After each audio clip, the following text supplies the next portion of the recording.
Hi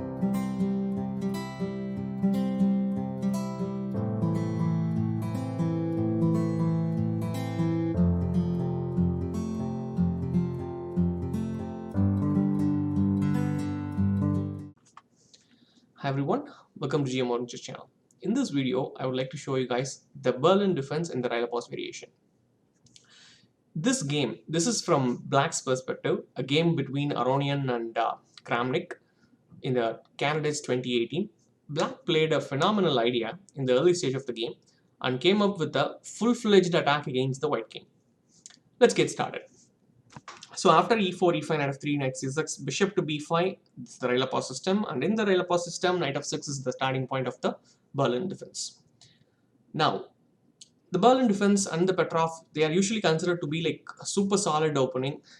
Usually black plays this so that they can achieve an easy draw. This is the usual understanding about the system. But in this game, it was a completely different story. Now, the usual main line goes with short castle, knight takes e4, d4, and it goes into queenless middle game position and eventually an endgame. Like thousands of games that have been played in this position where black has time and again proven that black is holding very well. This first occurred in the game between Kasparov and Kramnik in their World Championship match.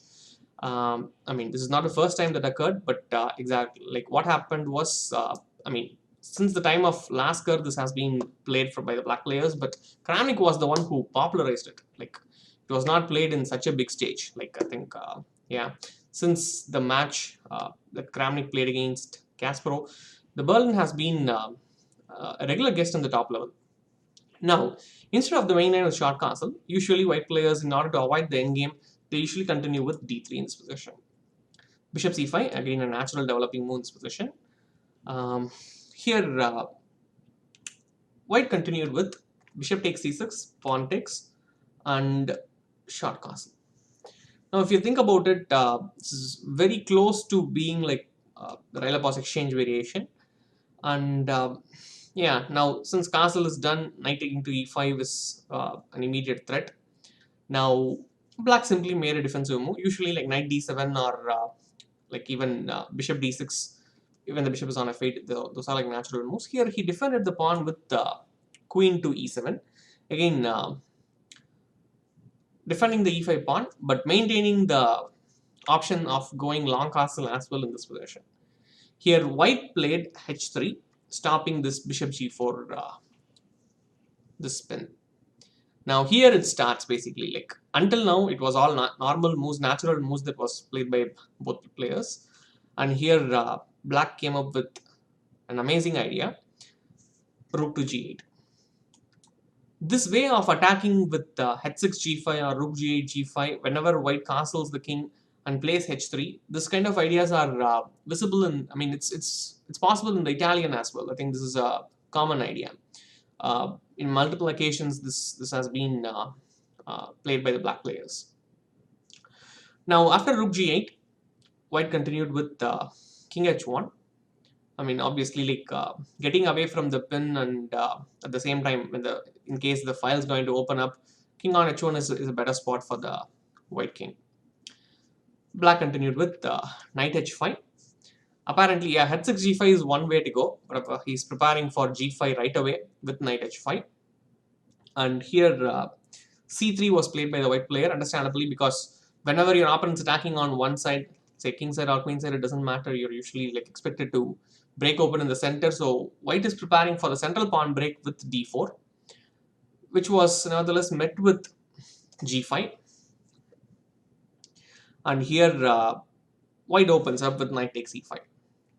The point is queen e5, queen h5 is hanging.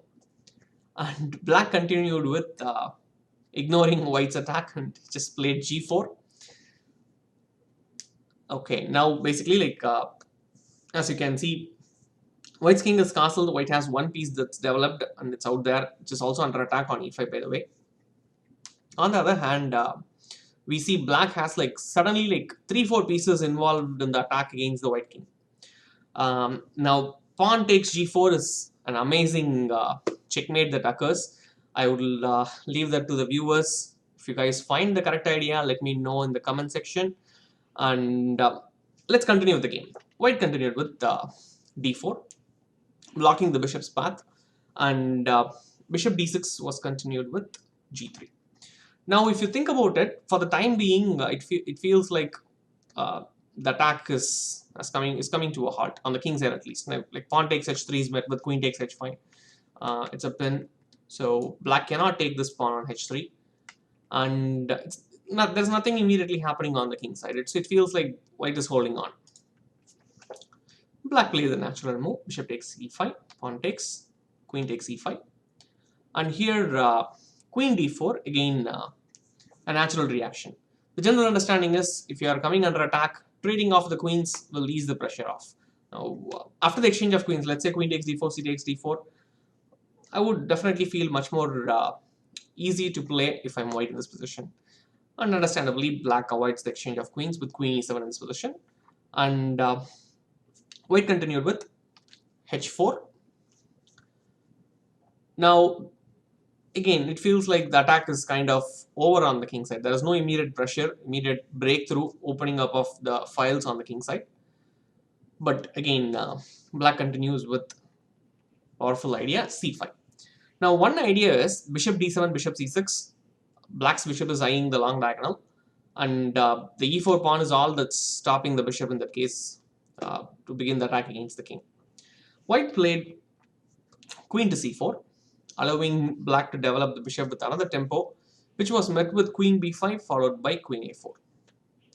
Okay, but if you think about it, what exactly white has done is he managed to at least stop black from getting the bishop to c6. That can be considered as an achievement as of now.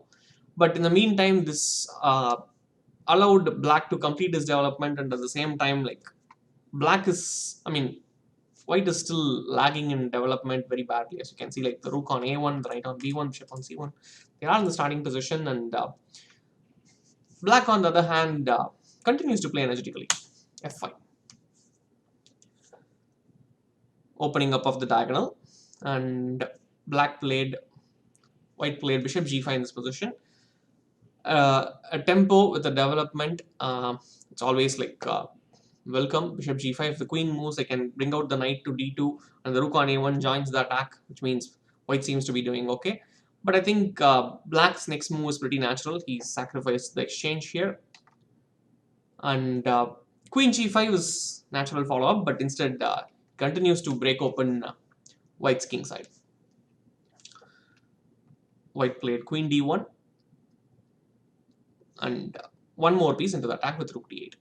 fg3 is apparently another possibility in this position, but rook d8 attacks the queen, and queen c1 was met with another opening up of line with f into g3. Now basically black is just tearing apart white's king safety on the king side, and so you can see like it feels like black has more number of pieces, even though he's an exchange down in this position because of the rook on a1 and the knight on b1. Still, they're not able to get into the game. Knight a3. Again, not a useful developing move. Still, the knight is very far away from the real battlefield, and rook d3. Okay, once again, we see like every single piece is involved in the attack. And like, I'm sure like from here, like there should be multiple ways to win. Like what black played was a beautiful follow-up. Bishop d5. Now the point is, I think e takes d5 should be simply met with queen e4 followed by takes, and I'm sure this should end in checkmate. Once again, I would leave this to the viewers to find the follow-up and finish the game. It should be relatively simple from here. On the other hand, bishop d5 was met with f3. At least to keep the lines closed, but okay, I can think about this. Like black has 2 pawns in the 6th rank right in front of the white king. Like there are more number of black pawns next to the white king right now. And rook takes d3 apparently will be met with queen takes e4. This specific position, it feels like a study, because rook e3 can be met with an amazing checkmate with f2, followed by rook e4, bishop e4 should be checkmate, and again, it just looks amazing. And rook d3 is not there. white took the bishop on d5 with e takes d5, which was met with queen e2. And one more move. Once again, we see black sacrificing the queen with rook e1. And one last move before Aronian resigned, and that should be g2. The point is, I mean, there are two options in this position that white players can play. The one is king h2 or king g1. Either way, I think if you calculate from here, I'm sure you should be able to find a forcing checkmate from here. It should be somewhere like around like 4 to 5 moves max, not more than that. So let me know that in the comment section how exactly black wins from here. And what we just saw was like a full-fledged battle against the white king in the Berlin defense. Usually, like it's an end game. That's what happens most probably when black plays the Berlin. But this rook g8 with the idea of g5 g4 was just a phenomenal idea that black came up with, which basically like I mean, it felt like white didn't really have any chance in the game. So I think this is a good introduction video to the Berlin defense.